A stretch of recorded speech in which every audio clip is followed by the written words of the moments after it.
What is going on, everybody? Welcome back to the channel, man. Hope you guys are having a great week. It's currently Thursday at the time you're seeing this video, man. So I hope you guys are excited for the weekend. Obviously, the weekend is divisional round weekend. It's a chance for these top 8 teams to be a part of the Final Four.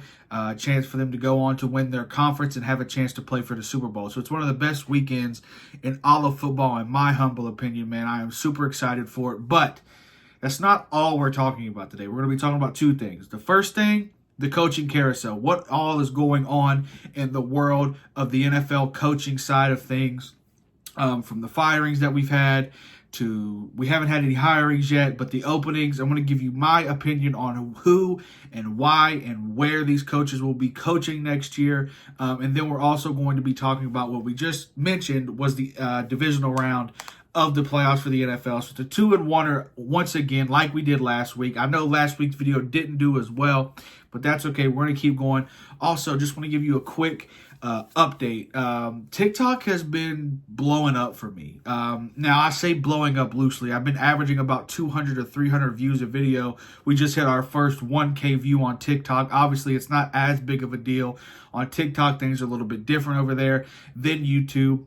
But if you're here from TikTok, from the bottom of my heart, thank you so much for, clicking the links in the bio, man, coming to find me. Even if you aren't subscribed yet, I just appreciate the view. If you are here from YouTube and you haven't seen my TikTok, I'm able to do a little bit more videos on there from day to day just because TikTok setup is a lot easier. I've been doing a lot of news stuff, breaking with the, Pascal Siakam trade that happened. For you guys, it happened yesterday. For me, it happened today. I was able to make a video on that. All the coaching stuff, I've been able to make quick video updates on that, just kind of putting out more content as it comes in. And so TikTok has really been a good tool. I've been using it as a tool to pump up the YouTube page. And I want to continue to do that. But if you're interested in what I have to say, if you are, then TikTok is where it's at for daily videos. For more in-depth stuff, like YouTube videos that go a little bit more into depth about certain topics, certain teams, or just stuff in general, you're in the right place if you're watching this right now. So let's go ahead and jump right in, man. The coaching carousel for this year has been insane. We have had Bill Belichick get not fired, but they've mutually parted ways, which is code word for firing, or he's quitting. We've heard stuff, major rumblings from Mike Tomlin might not be the coach of the Steelers anymore. Mike Vrabel is out of Tennessee, which is something nobody saw coming. It's been crazy. Also, Nick Saban retired. That was also on my TikTok, so make sure you guys go check out that video. The amount of just legendary head coaches that have either been fired or mutually parted ways, whatever you want to put it, or have retired is just insane. Also, Pete Carroll out in Seattle, man. I didn't even mention him. That's how, powerful of head coaches have been fired, mutually parted ways with, or retired have been. And so, giving you my perspective, you guys know this is from a fan's perspective always.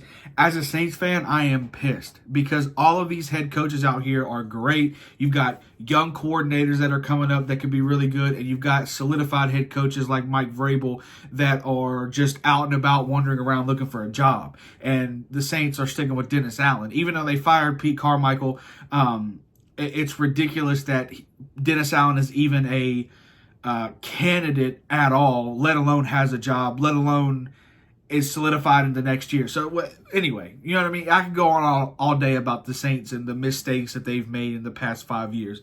But today is solely focused on the 7 head coach vacancies in the NFL right now, man. It's insane. Adam Schefter predicted anywhere from 7 to 10. We are at the 7 mark.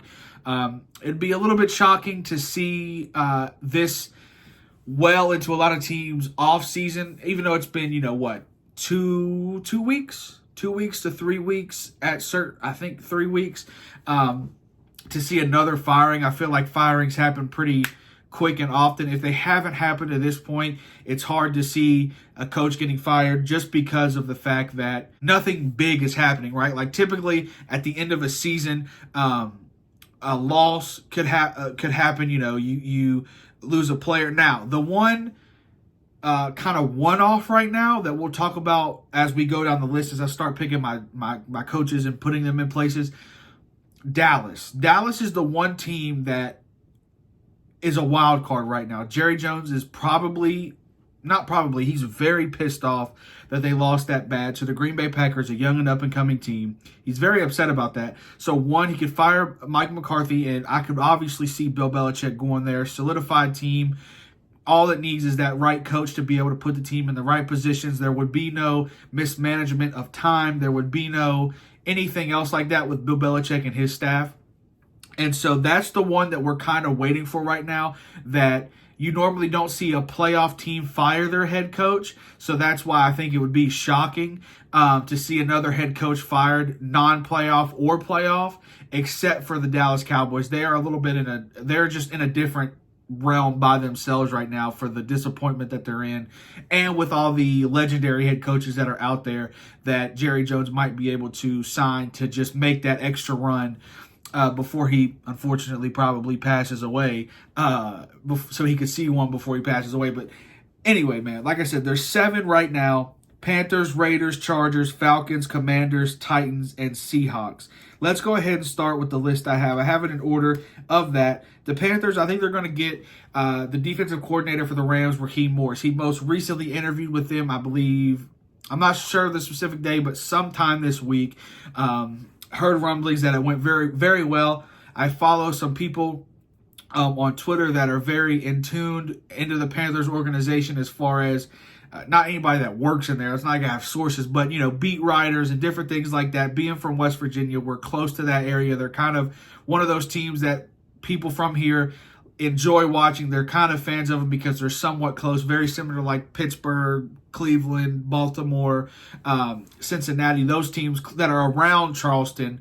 I follow some people that are beat writers for them, and they think the interview went very well from the things that they're hearing inside of the building. So the Panthers, I believe, are going to hire Raheem Morris. Moving on to the Raiders, man, this one's easy. Hire Antonio Pierce. They're going to hire Antonio Pierce for 2 reasons, and 2 reasons alone. The first one, he did an amazing job flipping it around from where they were with their last head coach being a complete he was just a bad coach. This is his second spot, I believe, and it just hasn't been good wherever he's gone. The players don't like him. It seems like the people around the building don't like him. And so when Antonio Pierce got the interim tag put on him midway through the season, or maybe a little bit after, it doesn't really matter, he was able to turn it around. The guys loved him. The fans loved him. They weren't the best team. They obviously had that weird win against the Vikings where it was 3-0, or maybe it was the loss against the Vikings 3-0. But then they turned right around and hang up like, what, was it 65 on the Chargers the next week? Just an absolute blowout of the Chargers. And so the second reason is Max Crosby has basically come out and said, if you don't hire this guy, we're going to have to work out a trade. And so I don't think, one, for the Raiders, if you're not trying, you have to try and rebuild a culture.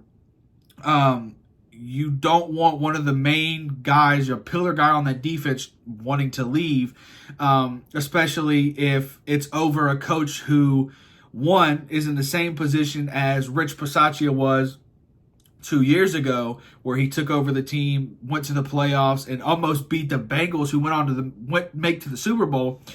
I just feel like they're not going to make the same mistake twice, and they don't want to cause any more rumblings within the team.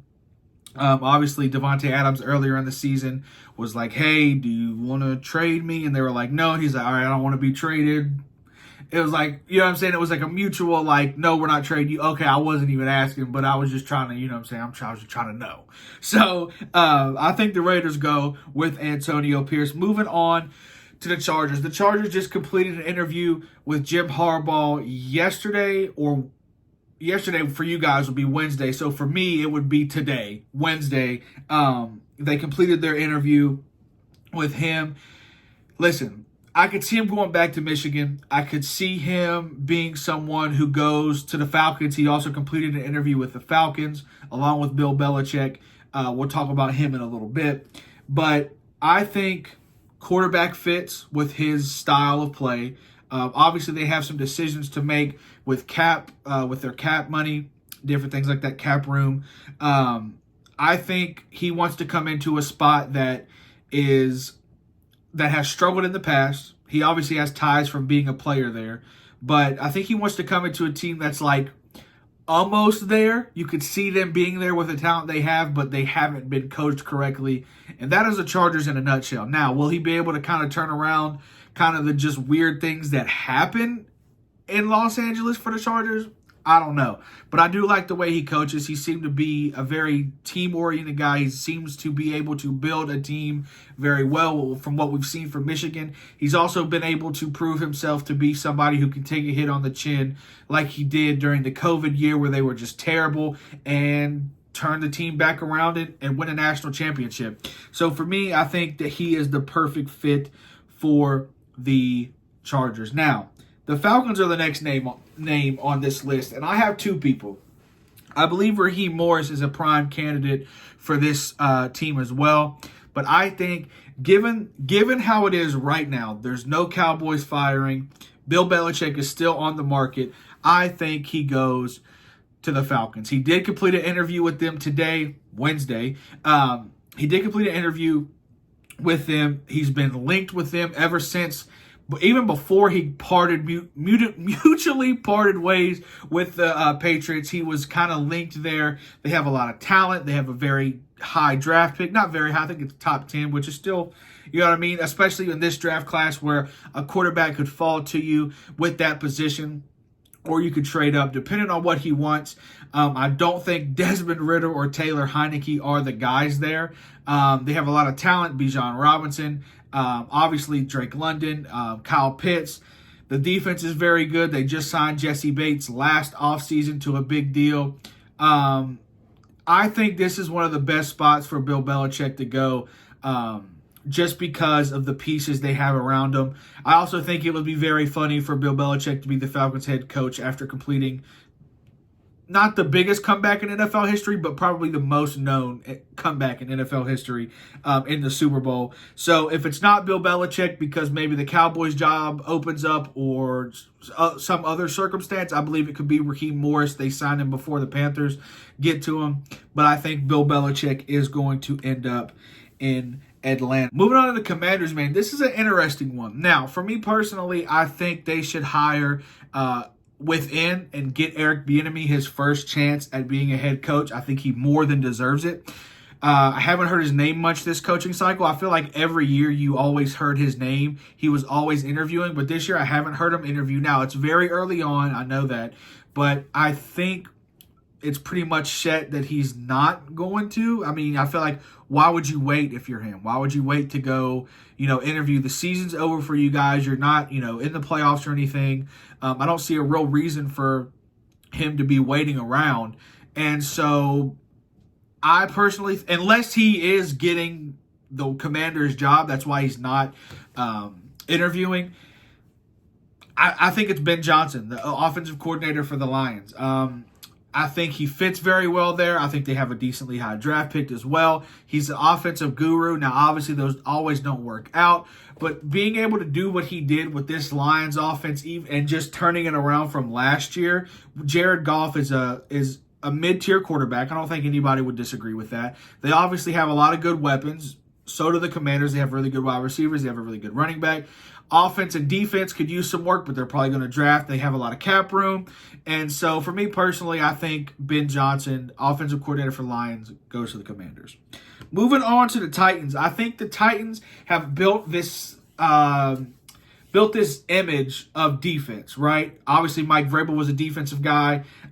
They traded away some of their best offensive weapons and some of their defensive weapons this year.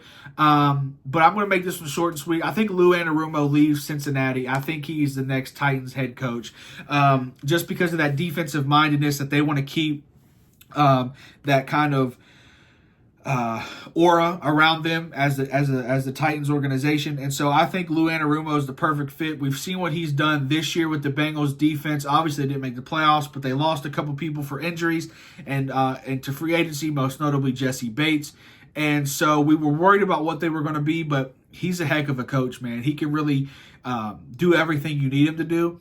Now, obviously, with defensive head coach comes the worry of if you get a quarterback and an offensive coordinator working together, one of them's going to get picked off immediately, and it's going to be the offensive coordinator. It happens pretty much every year. It happened up in Buffalo, and we saw Josh Allen struggle a little bit. But I think he's going to be a good head coach, and so I think the Titans pick him up. Moving on to the final coaching vacancy, the Seattle Seahawks. The Seattle Seahawks are very, very interesting. They have a lot of offensive weapons. They've drafted very well on defense. You've heard a lot of people say that Dan Quinn is the guy for that job. He just completed the interview. But in my personal opinion, I don't think Dan Quinn is going to go there. I think this is Mike Vrabel's job if he wants it. The defensive side of the ball is just, they have so many good players that they've drafted well. Mike Vrabel is a great coach. Don't get that mistaken. He is a great coach. And Tennessee letting him walk out the door for nothing is insane. I don't know why they did that. I would love to have him down in New Orleans. But I think this is his job to take or leave. I don't know what other place he would want to go to. I could see him maybe in Atlanta. I could see him if Antonio Pierce was not there for the Raiders. I could see him as the Raiders head coach. But I think with everything else fitting at the current time period where we're at, I think he's the next Seattle Seahawks head coach, and I think that's going to work beautifully. I think we saw how good they were when he had A.J. Brown. They've got DK Metcalf, a very freakishly athletic wide receiver. Jackson Smith Njigba is a great young wide receiver. They've got Kenneth Walker, the running back. They've got a pretty good offensive line. Obviously, we know Devon Witherspoon and all those guys on the defensive side of the ball. I think that it would be one of the best coaching hires of the cycle offseason for the Seahawks to hire Mike Vrabel. So that about does it for the coach talk of the episode, man. Let's dive straight into the divisional round of this weekend's playoff matchups, man. Wow. Some games in here are crazy. Let's start with Saturday. Ravens, Texans, Packers, Niners, man. Wow. Doesn't that just sound great? Doesn't that just sound like, let me lay back, let me crack a beer, and let me watch some great football on Saturday and Sunday. So let's start with the first game. Ravens, Texans, man. Two quarterbacks who, one is an established veteran, probably going to win his second MVP. One who was the up-and-coming rookie who was in conversations to win MVP this year, who's probably going to win multiple MVPs in his career. Playing lights out, playing like he doesn't know what he doesn't know. That whole team is. This is such a hard game to pick. Such a hard game to pick. You look at the defensive side of the ball for the Ravens, and you think there's no way they can't get home against that Texans offensive line, even though it has played very well. Obviously, Laramie Tunsil is the stud of that group. And I go back and forth. I really do. Part of me wants to pick the Ravens just because of how good they have been this whole season. But then you look at the Texans and you go, how can you pick against the way they've played this season? In my opinion, I'm going to pick the Texans for the upset. Now, this could be the one I get wrong, just like last week, and I only got one wrong. I got every other game right. I just missed the Eagles-Bucks. I don't know if anybody had the Bucks winning that big. I know some people definitely had the Bucks winning, but not by that much. And so I'm assuming this is probably going to be the one I get wrong if I can get the rest of them right. But what a game to kick off the divisional round, man. That's going to be awesome. Moving on to the Saturday night game.